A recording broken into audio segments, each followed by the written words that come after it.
கருட பஞ்சமியில் பொதுவாக நம்ம ஜோதிடம் பார்க்கும்போது பார்த்திங்கன்னா உடல் ஆரோக்கியம் சரியில்லை, எதிரிகள் அடங்குவார்கள், இந்த வருஷம் ஃபுல்லாக நீங்கள் இவ்வளோ கஷ்டப்பட்டுருக்கீங்களே, மருந்துக்கு இவ்வளோ செலவு பண்ணியிருக்கீங்க, ஒரு வியாதி போனால் ஒரு வியாதி, மருந்துக்கே அது அடங்க மாட்டேங்குது சார் அப்படிங்கிறவங்களுக்கெல்லாம் இந்த கருட பஞ்சமி வந்து ரொம்ப ரொம்ப விசேஷமானது. அதனுடைய காற்று பட்டாலே நீங்கள் இதிகாசங்களில் பார்த்தீங்கன்னா தெரியும், போர் புரிந்து மரித்தவர்கள் கூட உயிர் பெற்று எழுந்திருக்கிறார்கள். அந்த சஞ்சீவி மூலிகை, அப்படிப்பட்ட அந்த மூலிகையெல்லாம் இந்த கருட பகவானுக்குத்தான் தெரியும். அனுமன் அதை சொல்லி எடுத்துகிட்டு வந்தார். ஆனால் கருட பகவான் அதை அறிந்தவர்.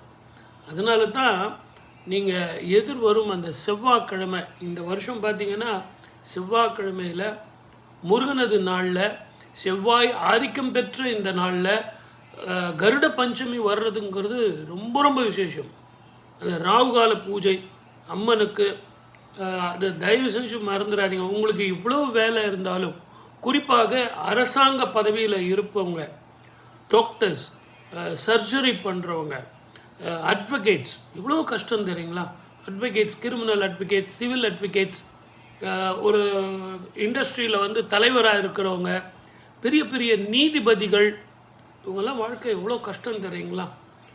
அவங்களுக்கு வந்து அந்த வருடம் முழுவதும் செஞ்ச அந்த கர்மம், அவங்க தொழில் இல்லைங்களா, அந்த தொழிலில் இருக்கக்கூடிய டென்ஷன், அந்த டென்ஷன் எல்லாம் போகிறதுக்காக இந்த நாளை நீங்கள் பயன்படுத்திங்க. ராகு காலத்தில் போயிட்டு அம்மன் கோவிலில் ஒரு எலுமிச்சம்பழம் தீபமும், சுவாமிக்கு அபிஷேகமும் வஸ்திரமும் சாத்தி, அதே மாதிரி எல்லாருக்கும் உங்களால் முடிஞ்ச வரைக்கும் மஞ்சள் கிழங்கு தானம் பண்ணுங்கள், வளையல் தானம் பண்ணுங்கள். இந்த வருஷம் ரொம்ப விசேஷம் என்ன அப்படின்னு கேட்டிங்கன்னா, ராகு கேதுக்குள்ள கிரகங்கள் இருக்குது. இப்படிப்பட்ட காலத்தில் இந்த நாக சதுர்த்தியும் அந்த கருட பஞ்சமியும் வருது. இதை உபயோகப்படுத்திங்க. எதிர்வரும் காலத்தில் நான் வந்து ஆடிப்பெருக்கு 18ஆம் பெருக்கு பற்றி நான் நிறையா பேச போகிறேன். அந்த வீடியோவும் பாருங்கள். இப்போ நீங்கள் சப்ஸ்கிரைப் பண்ணுங்கள், ஷேர் பண்ணுங்கள், கமெண்ட் பண்ணுங்கள். இந்த செவ்வாய்க்கிழமை உங்களுக்கு பெண்களுக்கு மட்டுமே இல்லை, ஆண்கள் கூட. சார் அவங்க ஆஃபீஸ் போயிட்டாங்க சார், அவங்க எப்படி வருவாங்க? அவங்க துணி எடுத்து வச்சுக்கிட்டு நீங்கள் போங்க, பரவாயில்ல.